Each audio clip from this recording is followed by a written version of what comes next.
What's up, everybody? This is Scott from NoLightToMetal.com. It's time for another edition of Heavy 70s.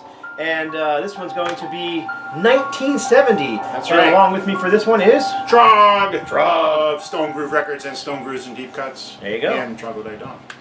And we came up with a list of 10 or 15 or so, top from 70. And when you get to 1970, you're not really talking, you know, pure heavy metal. I don't even think that the word heavy metal is really even being used yet to describe music.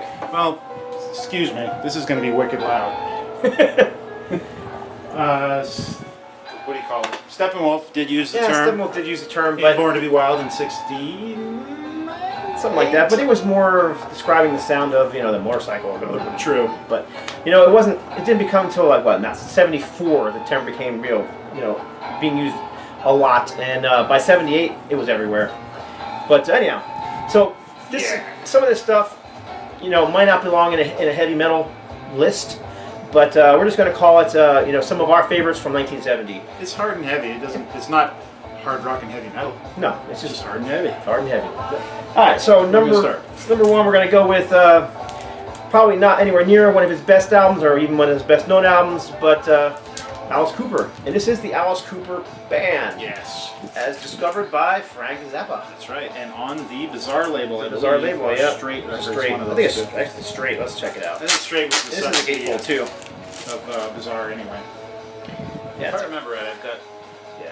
I mean, I love those first two Alice Cooper albums because they're so friggin' bizarre. And the band was still searching for their sound, for sure. But it... oh, that Warner Brothers one. But it is a Straight. It is part of Straight. So. Yeah. I was always fascinated with that cover when I was a kid. Before I ever heard Alice Cooper, I thought it was pretty cool. Yeah, I always liked the cover too. That just the guys, you know, mega long hair. I mean, think about 1970. Who looked like that? Yeah, Alice Cooper group definitely had a lot of hair, especially Neil Smith. That guy had hair to spare. Some of my favorite cuts on here: Mr. and Misdemeanor, which is cool. Still No Air is a good cut.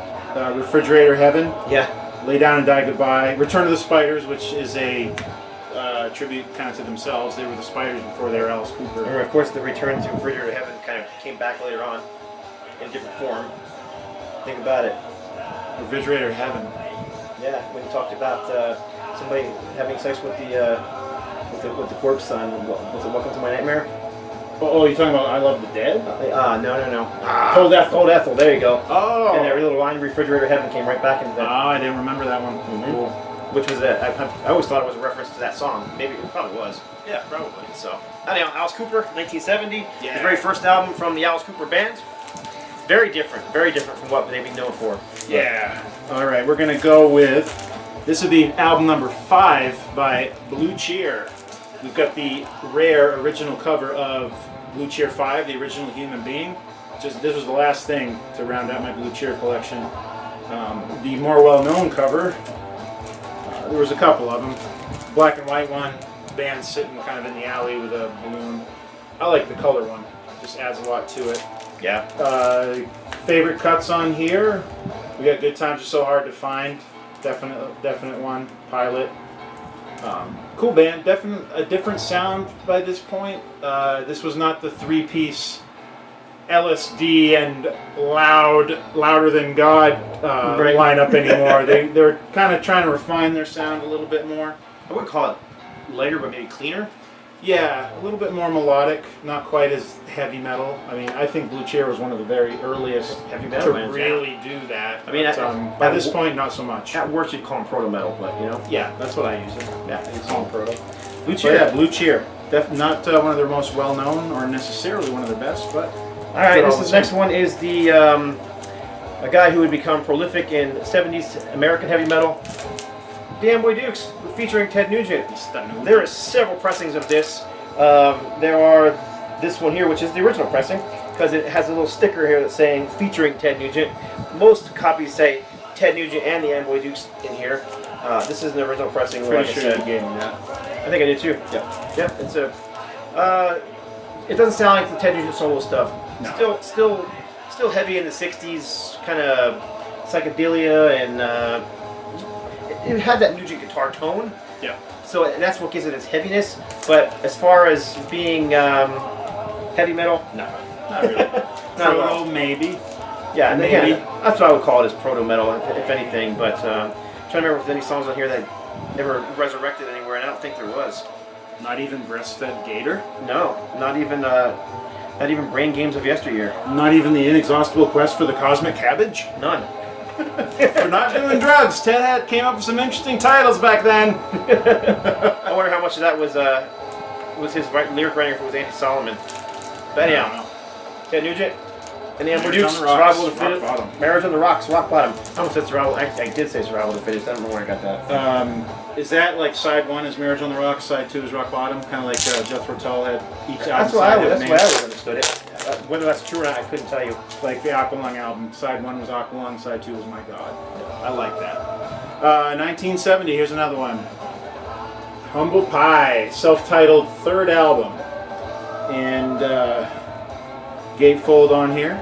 Peter Frampton, still in the band at that point. Jerry Shirley on drums.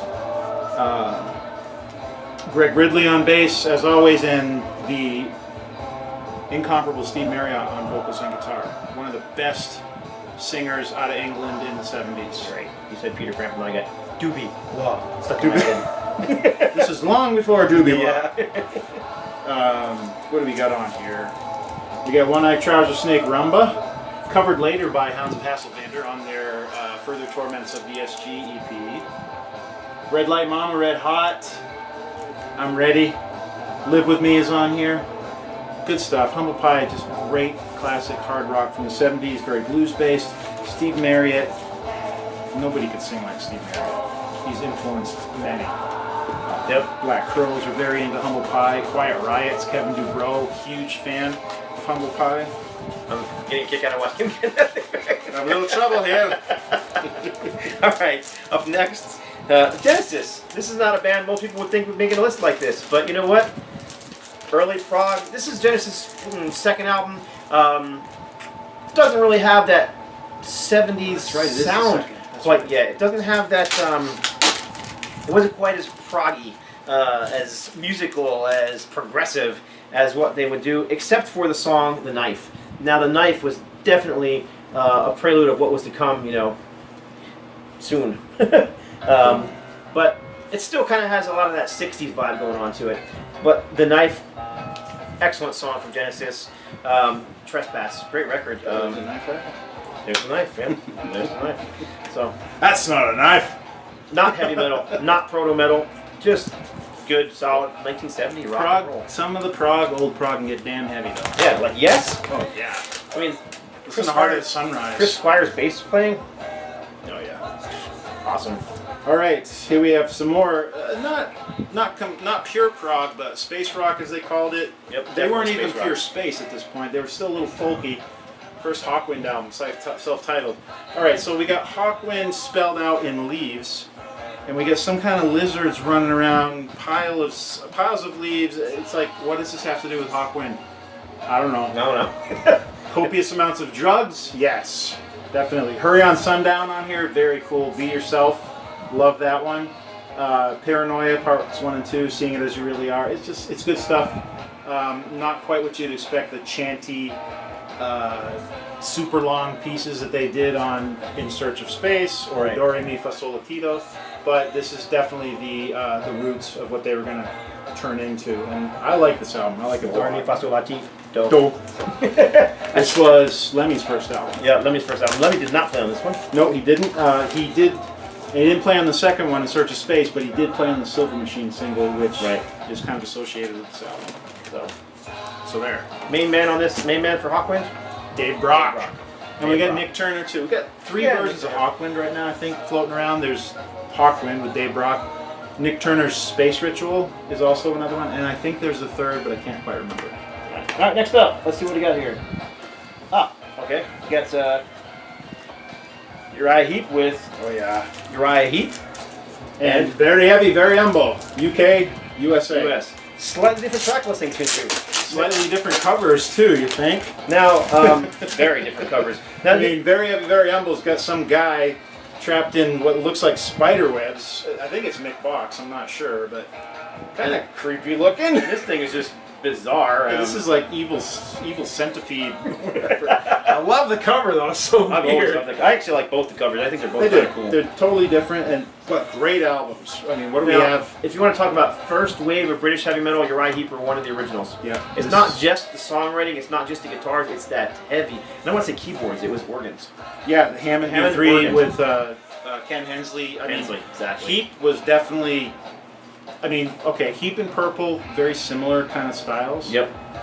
Ken Hensley had a certain way that he would like pack his organ using blankets and different things to give it a certain sound, and they definitely had a unique Hammond B3 sound. Purple kind of ran the gamut all over the place. John Lord used different sounds, but the B3 from Uriah Heep, wow. Yep. And then later on, he brought that sound into Blackfoot of all bands. That's right. He did play with Blackfoot. So what do we have as far as track listings here? Commonly known songs, Gypsy for sure, that's a big one. Real Turned On. What's the difference in track lists? Gypsy's track 1, Walking in the Shadow, Come Away, Melinda, Lucy Blues, Bird of Prey. Bird of Prey and Lucy Blues, those are the different ones. Yep. Those are the different ones. And then we got Dream Mare, Real Turned On, I'll Keep on Trying, and Wake Up, Set Your Sights. Yep. Yeah, so there's only one track difference on either of these, so essentially it's the same album. Bird of Prey is a kick-ass song, though. So if I had to choose between the two, I'd probably take that one. Classic records. All right. Next up, your turn. My turn. Well, it's what you're hearing in the background. 1970 brought us Atomic Rooster, featuring Vincent Crane. This is his brainchild. Vincent Crane, late of the Arthur Brown, Crazy World of Arthur Brown band. Very similar as far as keyboard with heavy bass lines going. This was Atomic Rooster's second album or third? Second. I'm pretty sure it was their second album. Yeah, first one was called Atomic Rooster. Right. Yep. And it's their second. Yep. Yeah, for sure. Death Walks Behind You, which, I mean, heavy metal was also maybe birthed here, right alongside the first Sabbath album. And people don't give them credit for that. No, they don't. They're a little less well known. Carl Palmer played with them, of Emerson, Lake and Palmer. Was it on this album or the first album? First album, and he also played with Arthur Brown with Vince. Yep. But saying Vincent Crane, one of the best keyboardsmen in the business as far as I'm concerned. Rest in peace, again, victim of suicide. As did the drummer on this album. Also killed himself. What was his name? Paul Hammond. Yep, that's sad. John Duquesne and Paul went on to form the band Hard Stuff after this, another proto metal band outside of Atomic Rooster. Vincent Crane went on and kept the Atomic Rooster name going for quite a while, even into the 80s. Put out some good stuff too. Yeah, so this is the original cover, the William Blake Nebuchadnezzar painting, and Death Walks Behind You. This one came out later. It's got what looks like an atomic rooster. Yeah. But the Death Walks Behind You title is not on there. There's some other band I've seen that has that image on their front cover. Oh, that would be my bad. Wouldn't it? Trog That I Don't. Trog That I Don't. Do I have it here somewhere? No. I did not steal it, and I've got a funny story about that. Yes, it's the same picture technically, the William Blake. Can you see this? All right, this is Trog That I Don't. This is my album. Back up. There you go. Okay, I did not rip this off. I've been accused of it. This is the funny part. This came out January 1st of 2003. I discovered Atomic Rooster the same day that this came out. So this was already put together, so I didn't rip it off. And I mean, it's a classic painting. There's a lot. That's totally. A lot of different covers have the same image. If I was going to rip them off, you know, subtle tip of the hat, I love this band. Yeah, so that's it. So if you want to accuse me of stealing, you can. I don't care. All right, next up, you got a pair released in '70. BLOODROCK. And of course, proto metal. Probably not. Just trippy hard rock. But DOA. Definitely hard. DOA. One of the creepiest songs ever written. I mean, it's so creepy. Yeah. I couldn't even listen to it for years. It freaked me out so bad. And I actually like the version on live even better, but I mean, this is it's a classic song. Yeah. So BLOODROCK 1. Geez, can I even Melvin Laid an Egg? Men on Road covered DOA too. They did a great job of it. Yeah. This one's a little less familiar to me than this one. I really dig BLOODROCK 2. Again, it's got Cheater on it. That's one of my favorite BLOODROCK songs. And DOA, of course. I'm the same way. This is one when I want to hear BLOODROCK, first one I go to. Yeah, oh, yeah. Every time. This one here kind of has a Great sound. trippy 60 vibe. Yeah, you know? great sound on it. Real heavy, bluesy kind of edge to it. Good band. They just have a cool sound. Yep. BLOODROCK. Yep. All right. Next, another band that was kind of labeled as space rock, at least in the beginning. Yep. UFO. This is not Michael Schenker's UFO. No, this is Not definitely even close. Nope. What do they call it? Krautrock? Krautrock, but in space rock too, like Yeah. HAWKWIND, kind of following those footsteps, at least for the first couple albums. There's a lot of blues-based boogie on here too. Yeah, it is, but it is almost a classic lineup. I mean, it's got what?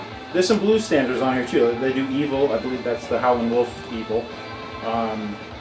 The second album, this one's more bluesy and boogie related than the second one. Was much more krautrock and even much more spacey. Come On Everybody was a song that they kept alive for quite a while. Yep. After the Come On Everybody is an Eddie Cochran cover. Yep. What else is on here? Hootie Love, which was a Willie Dixon song. Zeppelin did it. Yep. Well, not Zeppelin. The Doors did it. George Yeah, that's Thorogood right, did it. Yep. I don't know. It's, you know what? If you're a UFO fan, like me, I discovered them. You know, the later Schenker stuff. And you go back and you listen to this, and you're like, what the heck? But you know what? You listen to it enough, you just get to love it, and that's kind of where I am with UFO 1 and 2. Yeah, and UFO 2 I prefer over this one because it's more krautrock, spacey sounding. Really long titles and long compositions. I'm trying to remember the guitar player's name. The original guitar player's name. Can't remember. Hold on, it's right here. Oh, Mick Bolton. Oh, that's was the right. original UFO guitar player. Mick Bolton. Yeah. Who did he go on to? I know he went on to play with somebody more well known. Yeah. Because I was going to say Bernie Marsden. I don't know why I was thinking that. I don't know. BNMB. Who knows? So first UFO, definitely if you're really into the band and you want to get a real good sense of their roots. I mean, there's Phil Mogg on vocals, so it still has Mogg, that kind of Pete Way and Andy on Parker. bass, so it still has some of that sound, but yeah, it's not the first wave of British heavy metal stuff that they were known for. Core so. of UFO is still there. All right, so one more, and then we're in our top 5. All right, we've got the debut record from Wishbone Ash, which, from what I understand, coming up with that name was kind of like one of the band members said, okay, here's a word I point to in the newspaper, Wishbone. Here's another word, Ash. They stuck them together and Wishbone Ash was born. I think we got 2 different labels. I've got this one's on Decca, which is the original release, and I think that was on what, MCA? Yeah, I think so. Yep, MCA. Yep. So what the track listing on here, what do we got? Blind Eye, great track. Lady Whiskey. Errors of My Way is a good one. Queen of Torture. Handy, and the 10-minute epic Phoenix. And we nearly put this one into our top 5, just more because of the influence on heavy metal. I mean, Yep. That twin twin guitar sound, right? Yeah, I mean, Andy Powell. Thin Lizzy really made it popular. Yep, amongst Ted the, Turner. I mean, with all those like Maiden and Priest and all those bands that use totally. that. But That's where it started, really. it really started here. Yeah, I mean, well, I think we really started before this, but as far as heavy rock goes, it was here. Yeah, and Martin Turner, incredible writer, bass player, and vocalist. Just saw Wishbone Ash last year in Phoenix. Andy Powell is the only original member. They're still putting out new stuff. Although Martin Turner has a version of Wishbone Ash that he tours with too. I hate that, don't you? Yeah, I mean they were both integral parts of the sound, but they played the whole Argus album when I saw them. It's just about, and I met Andy Powell, cool guy, signed my record for me, signed their new one. I think Argus is my favorite by them. So Argus is just classic. and then I just showed that one too in my, I think it was 72. Was that 72? 72. Yeah, 72. Just showed it in my 72 video. So check out that That's video. one of those albums I had my eye on for like 20 years. I'm like, that looks like a cool album, but I just never picked it up. All right, so now we're down to our top 5. Wow, we get here fast. A little bit odd because, well, I'm just going to leave it at that. We'll say a little bit odd in a little bit. Number 5. Black Sabbath. Hard to believe. Paranoid. Yeah. Not number 1. Imagine what 4 through 1 are. If this is number 5. A classic record. This is Randy's album. This happens to be the Vertigo Squirrel pressing. Yep. The first picture of Sabbath you got, when you picked up this album, the first album didn't have a picture of the band. You're like, who are these guys? I loved this picture when I got this album. I was like, oh, what a killer classic picture. Yeah. Awesome. Great shot. Total hippies hanging out in the field. And if I'm not mistaken, this is on this, Vertigo Swirl. Vertigo Swirl. All right, so this album was originally supposed to be called War Pigs. Right. Record company thought it was too controversial, being the Vietnam War was still in full swing.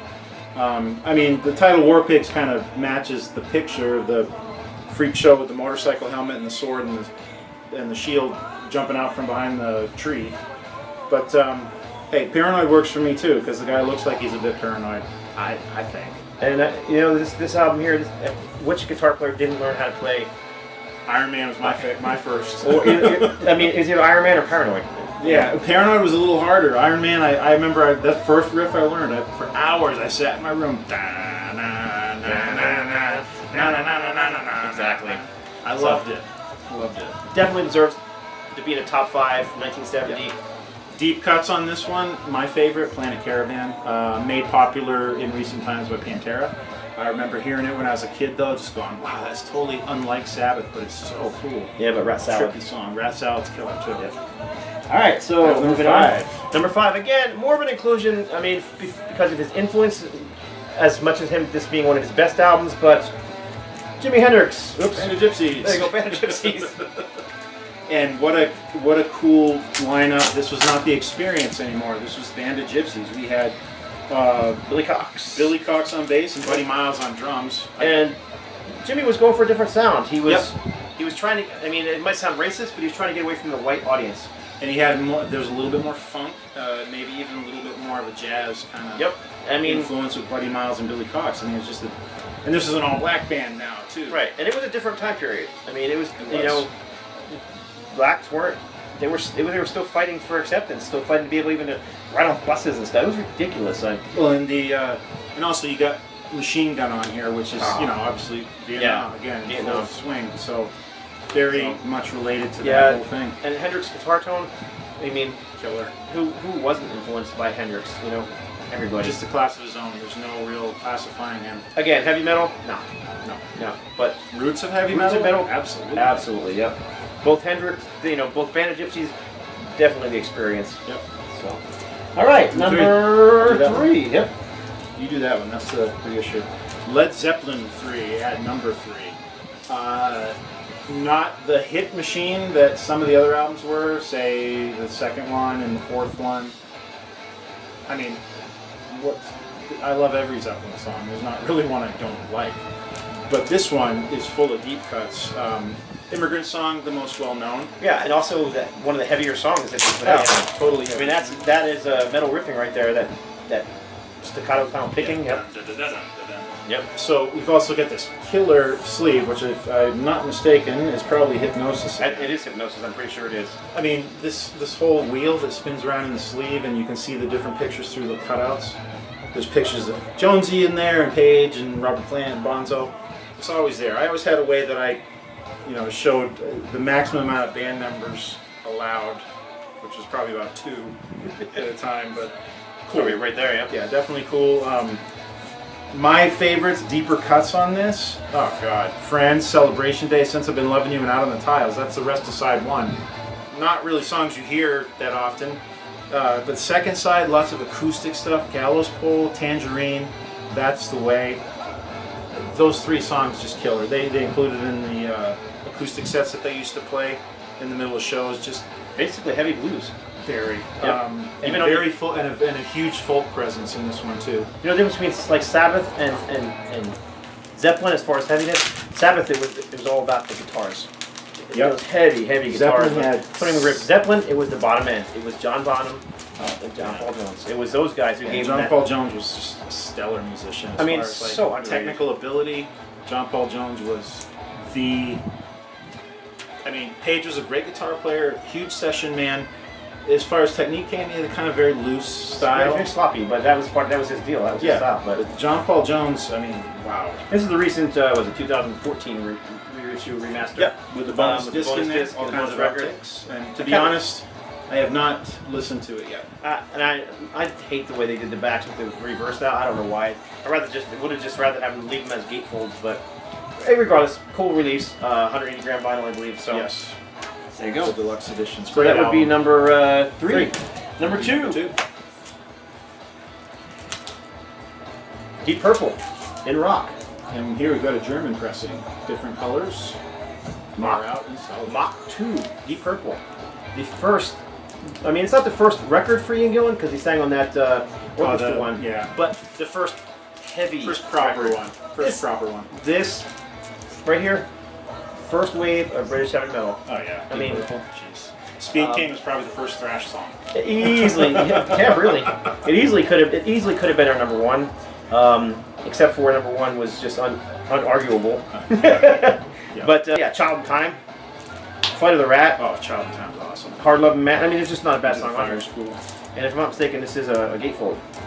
Yep, that one is definitely. And I think it's got some just some black and white pictures of studio stuff, kind of like in Machine Head, if I remember right. Oh no, not quite. Yeah, a little different. Good stuff. Got the lyrics in there, black and white pics of the band.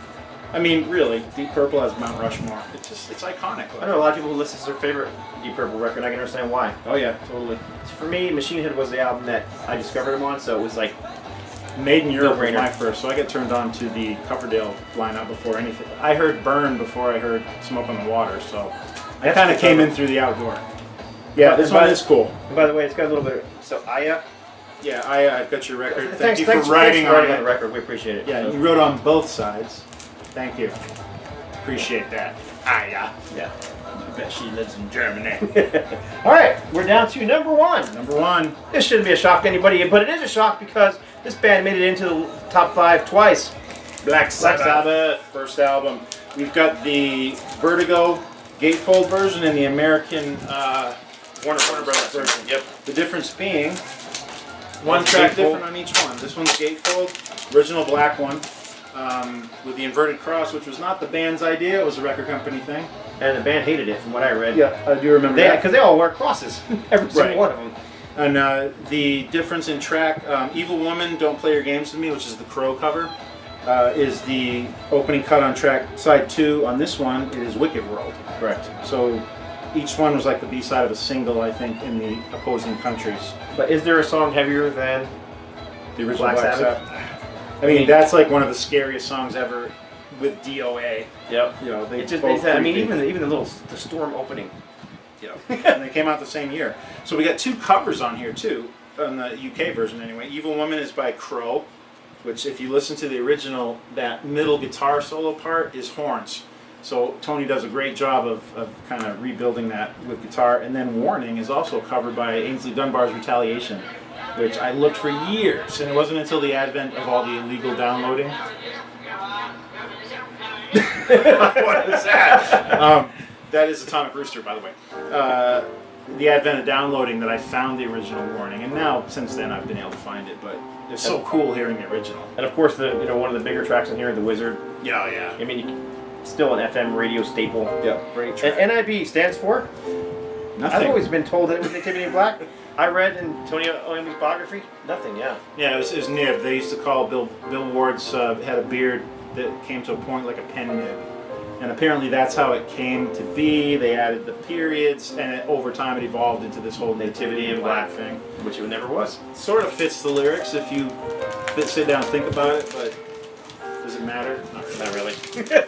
So there you go. That is 1970. Hard and Heavy 1970, and that is the... I have one more to do. Still got to do 1971, but that's going to be a good one. Yep. So might save 71 and do another one with Randy next time I get out to Phoenix. We're actually at Randy's house. So we're actually in the cave of the Trog, and appreciate him letting me do some videos here. Appreciate him being next to me, and it's a blast. we have a good time doing this kind of stuff. So I'm glad you guys enjoy watching it. You know what? If you do enjoy watching it, leave a comment. Both of us will probably be commenting back to you. Yep. Thumbs up if you liked it. Thumbs down if you didn't. Doesn't matter. And subscribe. And also go to Stone Grooves and check out Randy's channel as well. Yeah, I'm gonna put a link. I've got Stone Groove Records. We got a channel, and the Stone Grooves and Deep Cuts Radio Show has a channel. We'll put the links in. I'll put the links below. So yeah, just go ahead and click and subscribe. Check out Randy, and appreciate you watching. That's it for this edition of Hard and Heavy 70s, 1970. God bless. Seizure. Stay strong.